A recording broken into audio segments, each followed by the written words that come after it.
దేవుని నామానికి మహిమ కలుగును గాక. ప్రియులారా, మీకు ప్రభువైన యేసుక్రీస్తు వారి యొక్క నామమున శుభవందనాలు. మన ప్రభువు రక్షకుడు, విమోచకుడు, మన నిత్య జీవానికి కారణభూతుడు అయిన ప్రభువుని మనము నిత్యము సేవించుకుంటున్నాం. ప్రియులారా, ప్రభువులో ఎంతో ఆనందం ఉంది. అందుకే అపోస్తలుడైన పౌలు అంటారు, నేను మరలా చెప్పుదును, ప్రభువునందు ఆనందించండి అంటున్నాడు. సహనం కలిగి ఉండండి అంటున్నాడు. ఇప్పుడు ఎదురవుతున్నటువంటి సాతాను శోధనలు, ఇరుకులు, ఇబ్బందులు, ఆర్థిక సమస్యలు, నిందలు, అవమానాలు, వీటన్నిటిలో కూడా దేవుని బిడ్డలైన వారు వేసారిపోతున్నారు, ఇసుగుపడుతున్నారు. అయితే దేవుని వాక్యంలో ఉంది, మీరు సహనం కలిగి ఉండండి అని రాయబడి ఉంది. సహనము, దీర్ఘశాంతము గొప్ప కార్యాలు చూడడానికి మనకు సహాయపడుతుంది. కనుక అలాంటి మంచి జీవితాన్ని మనం కలిగి ఉండాలి. మంచిది. ప్రతిరోజు కూడా దేవుని వాక్యాన్ని నేర్చుకుంటూ ఉన్న ప్రియమైన దేవుని బిడ్డలారా, ఈరోజు నీ జీవితంలో ప్రభువులో సమాధానం, ఆనందం కలిగి ఉండకపోతే లోకంలో నువ్వు పాడైపోతావు. చాలామంది లోక సంబంధమైనటువంటి ఏదో ఒక పాపానికి బానిసలై అందులో ఎంతో ఆనందం ఉందని పరుగులు నెడతా ఉన్నారు. వారి గురించి బైబిల్లో చక్కని మాటలు రాయబడి ఉన్నాయి. వారు నిర్జలమైన మేఘములను పోలి ఉన్నారు అని రాయబడి ఉంది. వారు ప్రయాసపడతారే కానీ, వారు ఆశపడతారే కానీ అవి వారికి తృప్తిని కలుగు చేయవని కూడా రాయబడి ఉన్నాయి. దేవుని మాటలు సత్యం అండి. కనుక నీ బ్రతుకు ఏదైనా పాపానికి, లోకానికి బానిసవై ఉంటే ప్రయత్నాలు చేయొద్దు. యేసుక్రీస్తు ప్రభువుకు ప్రార్థించు. నీ పాపం అంతా ప్రభువుకి చెప్పు. బైబిల్లో రాయబడి ఉంది, మన పాపాలు మనం ఒప్పుకోవాలి. పాపం నీ హృదయంలో ఉంటే అది బండలాంటిది, లేకపోతే అది చెడిపోయినటువంటి ఒక పదార్థము. పాపము అనేది నీ జీవితాన్నే పాడు చేస్తుంది. సరదాగా ప్రారంభిస్తున్నావు పాపంతో చెలగా ఆటలో, చివరికి అది నిన్ను చెరిపేస్తుంది. సరదాగా మాట్లాడుతున్నావు పాపపు మాటలో, చివరికి నీ నోరుకి పరిశుద్ధత లేకుండా చేస్తుంది. పాపమును సరదాగా చూస్తున్నావు, చివరికి నీ కంటి చూపు, నీ ఆత్మీయ నేత్రాలు శుభ్రంగా గుడ్డితనంలోకి వెళ్ళిపోతున్నాయి. సహోదరుడా, మేల్కొలుపు అనేది నీవు కలిగి ఉండాలి. ఈరోజే ఆ పనికి మాలినటువంటి అపవిత్రమైన వేషధారణ మాటలు మానేసుకోవాలి. నువ్వు చూసేటువంటి పాపపు చూపులు మానేసుకోవాలి. నువ్వు నడుచుకుంటున్నావే చెడ్డ నడకలో, నీకు తెలుసవి, పైకి ఎవరికి చెప్పనక్కర్లేదు, కానీ నీ అంతరంగానికి తెలుసు నువ్వు ఎంత గొప్ప వ్రాత జీవితాన్ని కలిగి ఉన్నటువంటి పైకి భక్తుడువో. కనుక అది నీకే ప్రమాదం సహోదరుడా. నరక బాధ బైబిల్లో మనం చదువుకున్న దైవజనులు చెప్తుంటే విన్నా, అది భరించలేనిది. కానీ నీ హృదయంలో అది ఇప్పుడు ఉంటే నువ్వు భరించలేకపోతున్నావు. అది అందుకే దాన్ని భరించలేకే ఎక్కడికెక్కడికో తిరుగుతున్నావు, ఏవో మొక్కుబళ్ళు చేస్తున్నావు, ఏవో పిచ్చి పిచ్చి పనులు చేస్తున్నావు. కానీ దేవుని వాక్యం ఏమైనా ప్రకటిస్తూ ఉందంటే, భారము మోయి వారలారా నా యొద్దకు రండి అని ప్రభువు చెప్పాడు. ప్రభువే విశ్రాంతి ఇచ్చేవాడు. బాగా జ్ఞాపకం చేసుకో, ఈ వాక్యాన్ని ఎప్పుడు మనసులో పెట్టుకో. దేవుడు చెప్పాడు కదా, భారం మోయుచున్న వారలారా నా యొద్దకు రండి, నేను మీకు విశ్రాంతి ఇస్తానని నీ హృదయంలో ఆలోచన పెట్టుకొని, నువ్వు ఉండ ఇంట్లోనో, నీకు దగ్గరలో ఏదైనా మందిరం ఉంటేనో చక్కగా మోకాళ్ళు వేసి నీ భారం అంతా యేసయ్యకి చెప్పు. సహోదరుడా, నీ కొడుకో నీ కూతురో ఏదన్నా భారంతో బాధపడుతున్నప్పుడు తండ్రిగా ప్రేమతో తల్లిగా నువ్వు అడుగుతావు, ఏంటో అలాగ ఉన్నావు, ఏంటమ్మా అలాగ ఉన్నావు, నాకు చెప్పు అంటావు. వారు నీకు చెప్పినప్పుడు దానికి తగినటువంటి పరిష్కార మార్గాన్ని, సమాధానం వారికి చూపిస్తావే తప్ప వారిని మనం నాశనం చేసుకోం కదండి. అలాగే యేసుక్రీస్తు ప్రభువారు కూడా అంతకంటే మనల్ని ఎక్కువగా ప్రేమించినటువంటి మన పరిశుద్ధుడైన ప్రభువారు మనల్ని పిలుస్తున్నాడు. ఆయన ప్రయాసపడి భారం మోయుచున్న సమస్త జనులారా నా దగ్గరికి రండి, నేను మీకు విశ్రాంతి ఇస్తానంటున్నాడు. గొప్ప తండ్రి. అన్నా, ఇంకెన్ని రోజులు నువ్వు ఆ పాప భారాన్ని భరించుకోవాలి? అక్క, ప్రభు దగ్గరికి రా, ప్రభుతో చెప్పు, నీ మనసు ప్రభుకి అప్పగించు. ప్రభు వాక్యం చేత, ప్రభు యొక్క పరిశుద్ధమైన జీవితం చేత నువ్వు నింపబడు. అప్పుడు ఈ పాపం నీలో ఉండడానికి కుదరదు. ఎందుకంటే నువ్వు నింపబడ్డావు కనుక తన ఆత్మ చేత, పరిశుద్ధ ఆత్మ చేత, తన వాక్యం చేత నీ హృదయం అంతా నిండిపోయి ఉన్నప్పుడు ఇంకా ఆ పాపానికి స్థానం ఎక్కడ ఉంటుంది? బోధించే నేనైనా, బోధ వింటున్న నీవైనా ఈ పని మనం జరిగించాలి. దేవుని బిడ్డలారా, ఏది దేవునిదో అది దేవునికి ఇచ్చేయండి. దేవుని నీ ఇంట్లో పెట్టుకోమాక. దేవునికి ఇవ్వాల్సినటువంటి దశమ భాగము నీవు దేవునిది దేవునికి ఇచ్చేసేయి. దేవునికి ఇవ్వవలసినటువంటి ఇంకేదైనా అది దేవునికి ఇచ్చేసేయండి. నీ సమయం, నీకు ఇవ్వబడినటువంటి ఆ ఆస్తులే అయినా, ఆ ధనమే అయినా, దశమ భాగం అన్నిటిలో కూడా ప్రభువుకి చెల్లించు. ప్రభువుకి ఇచ్చి లాస్ అయిన వాడు ఎవడో లేడో. దేవుని వాక్యం రాయబడిన ప్రకారంగా ప్రభువుని సేవించి ప్రభువుకు భాగం ఇచ్చినవాడు అంతకంతకు వర్ధిల్లారు, ఆశీర్వదించబడ్డారు, నిత్య సమాధాన స్థితిని కలిగి ఉన్నారు. మంచిదండి. దేవుని వాక్యంలోంచి ఈ రోజు నాకు చక్కని మాటను ప్రభువు మనతో మాట్లాడినట్లుగా నేర్చుకుందాం. యోహాను సువార్త 10వ అధ్యాయము 4వ వచనం చదువుకుందాం. అతడు తన సొంత గొర్రెలన్నిటినీ వెలుపలికి నడిపించినప్పుడల్లా వాటికి ముందుగా నడుచును. గొర్రెలు అతని స్వరం ఎరుగును గనుక అవి అతనిని వెంబడించును. యేసు ప్రభు చెప్తున్నటువంటి చక్కని మాట. గొర్రెల కాపరిని నేను అని ప్రభు అంటున్నాడు. మనము ఆయన గొర్రెలమని ప్రభు పిలుస్తున్నాడు. ప్రియమైన దేవుని బిడ్డలారా, దేవునిది తండ్రి మనసు, దేవునిది మంచి కాపరి మనసు. మనం ఆరాధించే ప్రభు మన యొక్క సమస్తమైన బాగోగులు ఆయన ఎరిగి ఉన్నవాడు. అందుకే యేసయ్య ఒక మాట చెప్పాడు, ఆహారం గురించి మీరు చింతపడమాకండి, వస్త్రాల గురించి మీరు చింతించొద్దు, రేపు దాని గురించి ఈరోజు మీరు చింతపడొద్దు అని ప్రభు అని అన్నారు. మొదటిగా మీరు నా రాజ్యాన్ని, నా నీతిని వెదకండి, ఇవన్నీ కూడా మీకు అనుగ్రహించబడతాయి అని ప్రభు చెప్పారు.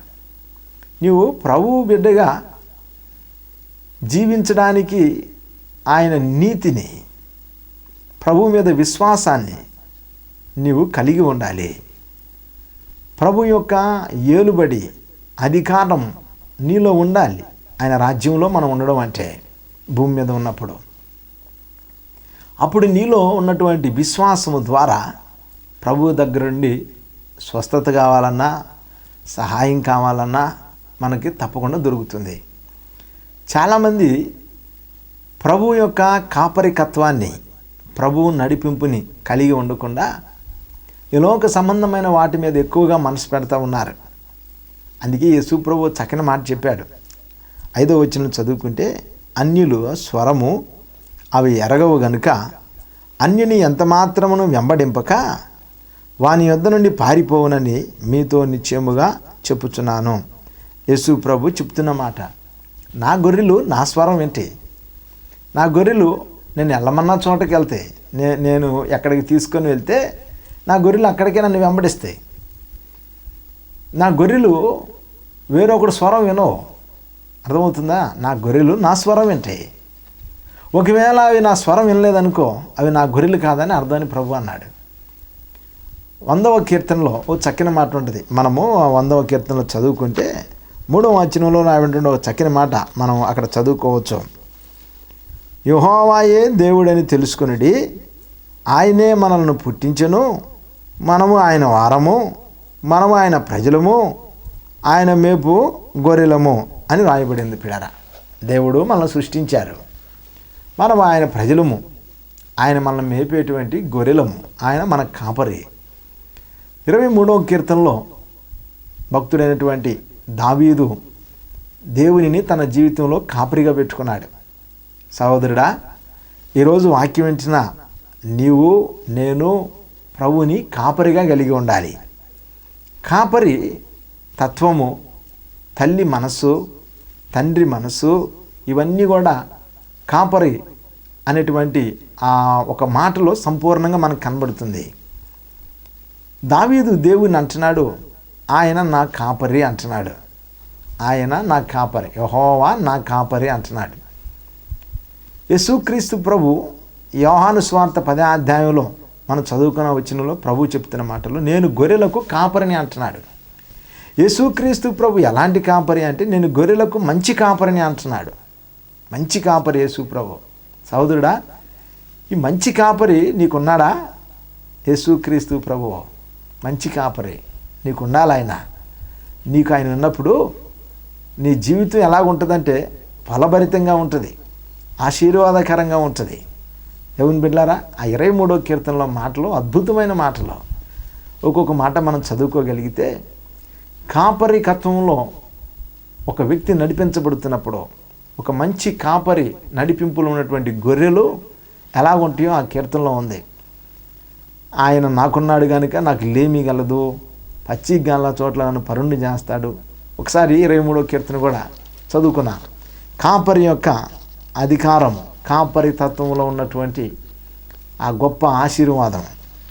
23వ కీర్తన, యెహోవా నా కాపరి, నాకు లేమి కలగదు, పచ్చిగల చోట్ల ఆయన నన్ను పరుండ చేయుచున్నాడు, శాంతికరమైన జలముల యొద్ద నన్ను నడిపించుచున్నాడు, నా ప్రాణమునకు ఆయన సేద తీర్చున్నాడు. తెలిసిన వాక్యమే కదా అని చెప్పి బట్టి కొట్టమాక. ఆ కాపరికత్వం కింద నువ్వు ఎలాగుంటున్నావు అనేది ఆలోచించి చదివేటప్పుడు. నా ప్రాణమునకు ఆయన సేద తీర్చుచున్నాడు, తన నామమును బట్టి నీతి మార్గముల్లో నన్ను నడిపించుచున్నాడు. గాఢాంధకారపు లోయలో నేను సంచరించినను ఏ అపాయమునకు భయపడను. నీవు నాకు తోడయ్యుందువు, నీ దుడ్డు కర్ర నీ దండమును నన్ను ఆదరించును. నా శత్రువుల ఎదుట నీవు నాకు భోజనము సిద్ధపరచుదువు, నూనెతో నా తల అంచి ఉన్నావు, నా గిన్నె నిండి పొర్లుచున్నది. నేను బ్రతుకు దినాలన్నీ కృపాక్షేమములే నా వెంట వచ్చును. చిరకాలము యెహోవా మందిరములోనే నేను నివాసము చేసేదను. కాపరి అనుభవంలో ఉన్నటువంటి ఒక గొర్రె అనగా ఒక వ్యక్తి చెప్తున్నటువంటి చక్కని మాటలు మనం చదువుకున్నాం. మనము ఆయన మేపు గొర్రెలము అని 100వ కీర్తన 3వ వచనము ఆఖరి భాగంలో మనం చదువుకున్నాం. భక్తుడైనటువంటి దావీదు దేవునిని కాపరిగా పెట్టుకున్నాడు. ఈ దావీదు అనేటువంటి వ్యక్తి పశువుల కాపరి, గొర్రెల కాపరి. ఈ గొర్రెల కాపరి అయినటువంటి దావీదు మొదటిగా దేవునిని తనకు కాపరిగా పెట్టుకున్నాడు. వాక్యం వింటున్నటువంటి సహోదరి సహోదరుడా, నీవు ఒక కుటుంబానికి తండ్రివి. నీకు తండ్రి ప్రభువై ఉండాలి. ఆయన ఆధీనంలో నువ్వు నడిపించబడుతూ ఉన్నప్పుడు, ఆయన కాపరికత్వం కింద నువ్వు ఉన్నప్పుడు నీ జీవితము కృపాక్షేమాలు కలిగి ఉంటాయి. నీతో ఉన్నటువంటి నీ భార్య, నీ బిడ్డలు, వారు కూడా ఆ కాపరికత్వంలో ఉన్నప్పుడు ఆ మధురమైన అనుభవాలు చూడగలరు. ఎవరి కాపరి? యేసుక్రీస్తు ప్రభు చెప్తున్నాడు, నేను గొర్రెలకు మంచి కాపరిని, నా గొర్రెలు నా స్వరం వింటాయి. బైబిల్ రాయబడిన మాట 4వ వచనం, యోహాను సువార్త 10:4 మనం చదువుకున్న వాక్య భాగము. మరియు అతడు తన సొంత గొర్రెలన్నిటిని వెలుపులకు నడిపించినప్పుడల్లా వాటికి ముందుగా నడుచును. గొర్రెలు అతని స్వరం ఎరుగును గనుక అతనిని వెంబడించును. యేసుక్రీస్తు ప్రభు స్వరాన్ని నీ వింటే, నీవు ఆయన బిడ్డవుగా జీవిస్తూ ఉన్నప్పుడు నువ్వు ఆయన్నే వెంబడిస్తావు ప్రియులారా. ఇంకొకటి స్వరాన్ని నీ వినవు. చాలామంది యేసు ప్రభు మా కాపరి, యేసు ప్రభు మా దేవుడు, యేసు ప్రభు మా తండ్రి, యేసు ప్రభు మా తల్లి, యేసు ప్రభువే నాకు సర్వస్వం అంటారు. ఇంకొక ఎవడికి ఆక నిలబడింది అనుకో మళ్ళీ ఆడంబడిపోతారు. అంటే అన్య ఆచారాలు కులపిచ్చి, ఏమండి యేసు ప్రభు అనే సాక్ష్యం ఇస్తారు. అటు నుంచి ఇంకోటి వస్తాడు కులస్తుడు, ఎవడో ఆ పనికి మాలిన కులస్తుడు ఒకడు వస్తాడు. ఎంత చెడ్డ భక్తి అబ్బాయి, మన కులమే అంటాడు. మళ్ళీ ఆయన నెమ్మడిస్తాడు. కుల ఆచారాలు ఉంటాయి కదండి. యేసు ప్రభు అంటున్నాడు ఇక్కడ, నా గొర్రెలు నా స్వరం వింటాయి, అన్యుల స్వరం వినవు, అన్యాచారాలు నా గొర్రెలకు తెలియవు అంటున్నాడు ప్రభువారు. వాటిని వెంబడించవు. ఒకవేళ అన్యుడు పిలిచినా నా గొర్రెలు వెళ్ళవు. కారణం ఏంటంటే అవి నన్ను వెంబడిస్తాయి. నేను వాటికి ముందుగా నడిచిపోతాను, అవి నా వెంబడి వస్తాయి. నా స్వరం ఎరుగునట్టుగా, నా స్వరం వాటికి తెలుసు. ఇది బయటోడి స్వరమా నా స్వరం అనేది నా గొర్రెకి తెలుసు. సహోదరుడా, యేసుక్రీస్తు ప్రభు బిడ్డగా మారిన తర్వాత, ఆయన కుమారుడు అయిన తర్వాత నీకు ఆయన స్వరం వినబడుతుందా? ఆయన స్వరం వినబడితే నువ్వేం చేస్తావంటే బార్ షాప్లో కూర్చోవు. నువ్వు ప్రభు గొర్రెవైన తర్వాత ఆయన స్వరం నువ్వు వింటే, ఒకవేళ అలాంటి మరి గాఢాంధకారపు పరిస్థితులు ఇరుక్కుపోయినా, పొరపాటు జరిగిపోయినా, నీ కాపరి మరలా తన స్వరంతో నేను పిలిచినప్పుడు ఆయన స్వరం నువ్వు ఎరుగుదు కనుక నువ్వు అక్కడ ఉండడానికి ఇష్టపడవు. వెంటనే నీ కాపరిని పిలుచుకొని నువ్వు నీ కాపరితో పాటు వెళ్ళిపోతావు. ప్రియమైన దేవుని బిడ్డలారా, జ్ఞాపకం చేసుకోవాలి. ఒక పర్యాయం నేను ఉన్నటువంటి ప్రాంతంలో, అది జులై మాసం, పచ్చికి వచ్చింది, పచ్చిగడ్డి గొర్రె మందలలో కాసుకొని ఆ సాయంత్రానికి తోలుకొని వెళ్ళిపోయారు వాళ్ళు. ఆ రోజు నేను ఇంటి దగ్గరే ఉన్నాను. వెళ్ళిపోతే మా పక్కగా ఉన్నటువంటి ఒక వ్యక్తి ఏం చేశాడంటే, ఆ గొర్రెల ఒక మందలో ఒక గొర్రె తప్పిపోయింది. దాన్ని ఇంట్లో పెట్టుకొని కాంపౌండ్లో కాముగా దాని దగ్గర పెట్టుకున్నాడు. రెండో రోజు ఆ గొర్రెల కాపరి అతను వచ్చి వెతుకుతూ ఉన్నాడు. వచ్చి మమ్మల్ని అడిగాడు, అయ్యారో నేను గొర్రెలు కాసుకుంది, ఒక గొర్రె తప్పిపోయిందండి, కొంచెం ఏమైనా మీకు తెలుసా అంటే నేను అన్నాను, మాకు తెలియదండి అన్నాను నేను. ఆయన కొంచెం ఇక్కడ వెతకండి అని అన్నాను నేను. మరలా ఎందుకంటే నేను చెప్పాను అనుకో, అదిగో పలానోడు ఆ గొర్రెని ఆపుకున్నాడని అన్న అనుకో, ఈయన పోయి ఆయన అడుగుతాడు. వాడు ఏదో మళ్ళీ నా మీద దుష్ప్రచారం, ఈ బాధలని నాకెందుకులే అని అతనికి డైరెక్ట్గా చెప్పకుండా ఇండైరెక్ట్గా నేను అన్నాను అతనితోటి. మొత్తానికి ఈ ప్రాంతంలో ఉండొచ్చండి, మీరు వెతకండి, తప్పకుండా మీకు దొరుకుతుంది అన్నాను నేను. వెతకండి, తప్పకుండా మీకు దొరుకుతుంది అన్న మాట అతని మనసులో పడింది. సరేలేండి అన్నాడు ఆయన. కొంచెం ముందుగా వెళ్ళి ఆయన పెద్దగా అరిశాడు. గొర్రెల కాపురలు అరుస్తారు కదా, అలాగ అరిశాడు. అరంగానే వెంటనే ఈ గొర్రెని వాడు ఎంతో జాగ్రత్తగా పకడ్బందీగా దాచిపెట్టాడు కదండి. ఈ కాపరి గొంతు ఎప్పుడైతే ఉందో ఆ గొర్రె ఒక్కసారిగా ఇంట్లో ఉండి పెద్దగా అరిసింది. అది కూడా పెద్దగా అరవగానే కాపరి మళ్ళా అరిశాడు, ఇంకా పెద్దగా అరిసింది అది. ఇక ఆయనకి అర్థమైపోయి ఆ ఇంటికి వెళ్ళిపోయి ఆ గోడ దగ్గరికి వెళ్ళి వాళ్ళని అడిగాడు, గొర్రె ఉందండి, ఇది మాదే వచ్చేసిందంటే, ఏమో మాకు దొరికిందండి. ఇవన్నీ కాదండి, నేను ఇక్కడే మేపుకొని వెళ్ళాను, ఇది నా గొర్రె అని చెప్పి వాళ్ళతో మాట్లాడి ఏదో జరిగింది, అతను తీసుకొని వెళ్ళిపోయాడు. ఎందుకంటే నాకు అప్పుడు అతను ఆ గొర్రెని పిలిచినప్పుడు నాకు వాక్యం జ్ఞాపకం వచ్చింది. పిల్లరా, తెలిసిన వాక్యమేనండి, కానీ నీ జీవితంలో మరి నీ కాపరి స్వరం నువ్వు వినాలా లేదా అనే వాక్యాన్ని నేను జ్ఞాపకం చేస్తున్నాను. యేసుక్రీస్తు ప్రభువులో మనం ఉన్నప్పుడు ఒకవేళ దారి తొలగిపోయినా ఆ ప్రభు మరలా నిన్ను వెతుకుతున్నాడు, ప్రభు నిన్ను పిలుస్తున్నాడు. నువ్వు నిజంగా ఆయన గొర్రెగా ఉండడానికి ఇష్టపడి ఆయన కాపరికత్వంలో నువ్వు ఉంటే, అన్యుడు నిన్ను తీసుకొని వెళ్ళినా నువ్వు అతని వెంట వెళ్ళడానికి ఉండడానికి నువ్వు ఇష్టపడవని ప్రభు నిశ్చయముగా చెప్తున్నాను అన్నాడు. చదువుకుందాం. 10వ అధ్యాయము 4వ వచనం. మరియు అతడు తన సొంత గొర్రెలన్నిటిని వెలుపులకు నడిపించినప్పుడల్లా వాటికి ముందుగా నడుచును, గొర్రెలు అతని స్వరం ఎరుగును గనుక అవి అతనిని వెంబడించును. అన్యుల స్వరము అవి ఎరగవు గనుక అన్యుని ఎంత మాత్రమును వెంబడింపక వాని యొద్ద నుండి పారిపోవునని మీతో నిశ్చయముగా చెప్పుచున్నాను అని ప్రభు అన్నాడు. ప్రియమైన దేవుని బిడ్డలారా, మంచి కాపరికత్వంలో ఉన్నటువంటి గొర్రెలు అన్యుడు ఒకవేళ వాటిని తీసుకుని వెళ్ళినా అన్యుని దగ్గర ఉండడానికి వాడిని వెంబడించడానికి మాత్రం ఎంత మాత్రం ఇష్టపడవు. ప్రభు చెప్తాడు, నిశ్చయముగా అవి వాని యొద్ద నుండి పారిపోవును. ప్రియమైన దేవుని బిడ్డలారా, యేసుక్రీస్తు ప్రభువారు మంచి గొర్రెల కాపరని అన్నాడు. మంచి గొర్రెల కాపరి ఏం చేస్తారంటే గొర్రెలను బాగా సాధు చేసుకుంటాడు. గొర్రెలు కాపరి వెంబడే వెళ్తాయి, కాపరి ఎక్కడ ఆగిపోతే గొర్రెలు అక్కడ ఆగిపోతాయి. ప్రియులారా, యేసుక్రీస్తు ప్రభు మనల్ని నడిపించే స్థలాలు అవి పచ్చిక బయళ్ళు, మంచి ప్రశాంతమైనటువంటి శాంతకరమైన జలములను రాయబడి ఉంది. గాఢాంధకారపు అనుభవాలు, ఒకవేళ నువ్వు ఇరికించబడ్డా, శత్రువు నిన్ను అక్కడ ఆపినా, నీ కాపరి వచ్చి నిన్ను పిలుస్తాడు. అనేకమైన సార్లు భక్తి జీవితాల్లో మనం పడిపోయిన వారంగా ఉన్నాం. అయితే కాపరి అయినటువంటి యేసుక్రీస్తు ప్రభువారు మన పాపదోషాలన్నిటి నిమిత్తమై తన ప్రాణాన్ని బలి చేశాడు. ప్రియులారా, యేసయ్య కాపరికత్వము పడిపోయినటువంటి మన జీవితాలని బాగు చేసేటువంటి గొప్పవాడు ఆయన. నడవలేని భక్తిహీనుడుగా మనం ఉన్నప్పుడు యేసుక్రీస్తు ప్రభు మనల్ని ఆ భక్తిహీనత స్థితిలో నుంచి విడిపించి అవసరమైతే తన భుజాల మీద మనల్ని మోసుకొని నడిపించేటువంటి గొప్ప దేవుడు. ప్రియులారా, బైబిల్లో రాయబడినటువంటి చక్కని మాట 10వ వచనంలో ఉంటుంది. గొర్రెలకు జీవము కలుగుటకును అది సమృద్ధిగా కలుగుటకును నేను వచ్చి తినని మీతో నిశ్చయముగా చెప్పుచున్నాను. నేను గొర్రెలకు మంచి కాపరిని. మంచి కాపరి గొర్రెల కొరకు తన ప్రాణము పెట్టును. పిల్లారా, యేసుక్రీస్తు ప్రభు మంచి కాపరి. ఆయన భక్తుడైన దావీదు చెప్పినట్లుగా నువ్వు కూడా చెప్పాలి, యేసుక్రీస్తు నా కాపరి అని నువ్వు చెప్పాలి. నాకు లేమి కలగదు. దావీదు అంటున్నాడు, యెహోవా నా కాపరి, నాకు లేమి కూడా కలగదు. పచ్చిక గల చోట్ల ఆయన నన్ను పరుండు చేస్తాడు. ఆయన యేసుక్రీస్తు ప్రభుని నమ్ముకున్న బిడ్డలను ప్రియులారా, ఆయన ఎప్పుడు కూడా సిగ్గుపడనీడు. ఆయన మంచి కాపరి, గొప్ప కాపరి, ప్రేమ కలిగిన కాపరి యేసుక్రీస్తు ప్రభు.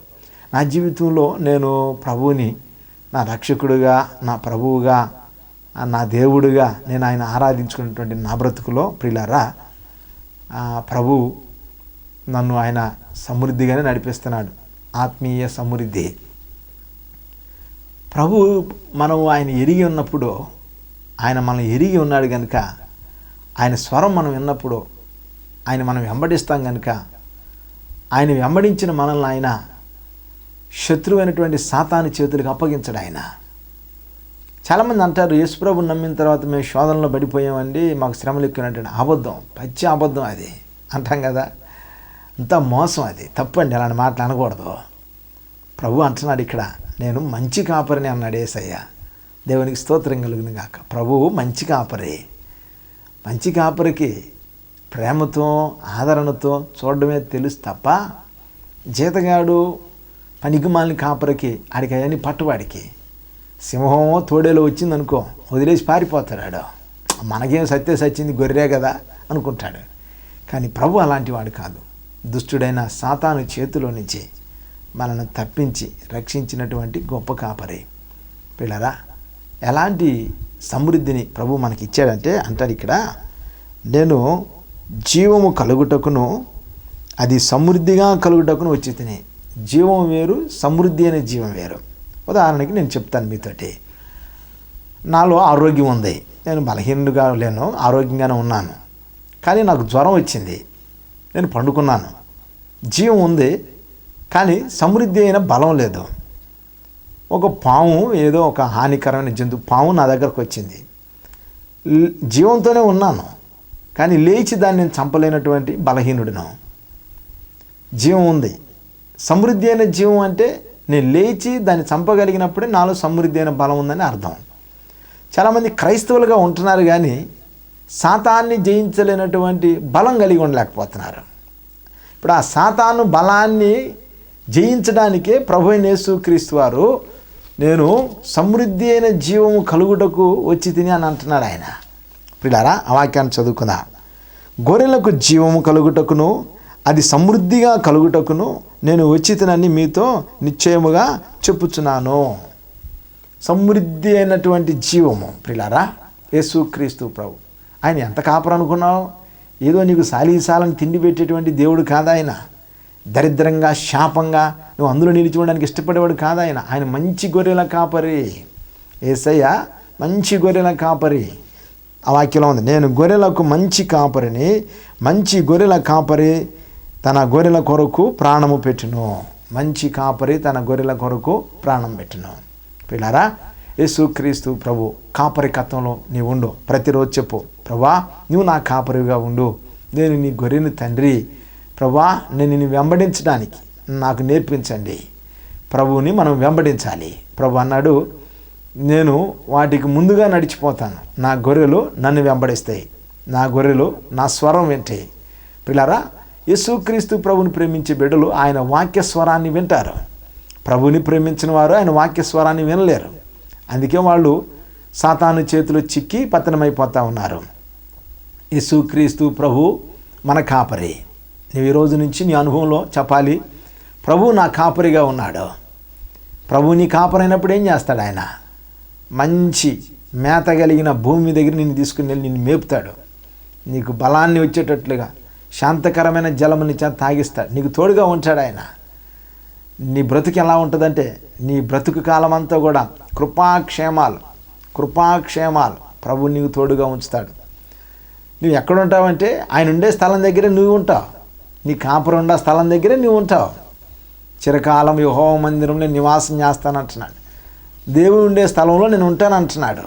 ఎవరు అంటే ఆయన వెంబడించినటువంటి గొర్రె కాపరిని కలిగి ఉన్నటువంటి భక్తుడు. దావీదు కీర్తనలో 23లో మనం ఆ మాట చదువుకున్నాం. ప్రియులారా, మన జీవితాల్లో కూడా ఈ రోజు నుండి యేసుక్రీస్తు ప్రభు నా కాపరి. ప్రియులారా, మన కొరకు ప్రాణం పెట్టాడు ఆయన. శత్రువు అయిన సాతాను చేతిలో నుంచి పాపపు బలహీనతల చేత పట్టబడి ఉన్న మనల్ని విడిపించడం కోసమే యేసుక్రీస్తు ప్రభువారు ప్రాణం పెట్టాడు. ఆయన మరణాన్ని జయించి తిరిగి లేచాడు, పునరుద్ధానుడయ్యాడు. మరణపు దాస్యము, మరణపు బలము నుండి మనల్ని విడిపించినటువంటి పరిశుద్ధుడైనటువంటి శక్తిమంతుడైన గొప్ప కాపరి ప్రభువైన యేసుక్రీస్తు వారు. ప్రభు కాపరికత్వంలో నీ జీవితాన్ని కొనసాగించుకో. నీకు శాంతి, సమాధానం, సమృద్ధి, నిత్య జీవం మనం కలిగి ఉంటాం. ప్రభువు అతి గొప్ప కాపరికత్వపు ఏలుబడి జీవితం మనకు సంఘ సహవాసాలన్నిటికీ దయచేయనుగాక. ఆమె ప్రార్థన చేసుకుందాం. పరిశుద్ధుడు అయిన తండ్రి, నీకు వందనాలు, స్తోత్రాలు. నా గొర్రెలు నా స్వరం వింటే నేను వాటికి ముందుగా పోతాను, అవి నన్ను వెంబడిస్తాయి. అవి అన్యుని స్వరము ఎంత మాత్రమేనో గనుక వాని వద్ద నుండి అవి పారిపోతాయి. ప్రియమైన దేవా, సాతాను స్వరాన్ని మేము వినలేము తండ్రి. ఒకవేళ వాడు మమ్మల్ని పట్టుకున్నా వాడి యొద్ద నుండి మేము పారిపోయేటువంటి పరిశుద్ధమైన మంచి కాపరివి దేవా. నాయనా, నీ సహవాసము, నీ కాపుదల, నీ నడిపింపు నిత్యము మా అందరికీ దయచేయమని ప్రార్థన చేస్తున్నాను. ప్రియమైన యేసయ్యా, మా కొరకు ప్రాణం పెట్టావు. నీ రక్తం అంతా ధారబోసి మాలో ఉన్న అపవిత్రతనంతా మీరు కడిగి వేశారు. ప్రియదేవా, పునరుద్ధాన బలాన్ని ఇచ్చారు, జీవాన్ని ఇచ్చారు, సమృద్ధి అయిన జీవం ఇచ్చావు ప్రభువా. మీకు వందనాలు, స్తోత్రాలు తండ్రి. నాతో కలిసి ప్రార్థన చేసుకున్నా నాయనా, ఈ ప్రజలందరికీ కూడా సమృద్ధి అయిన జీవము కలిగి దీన్ని వెంబడించి నిత్య రాజ్యమునకు వారసులం అవడానికి కృపను అనుగ్రహించండి. యేసుక్రీస్తు పరిశుద్ధ నామమున స్తుతించి ప్రార్థన చేస్తున్నాము తండ్రి. ఆమేన్.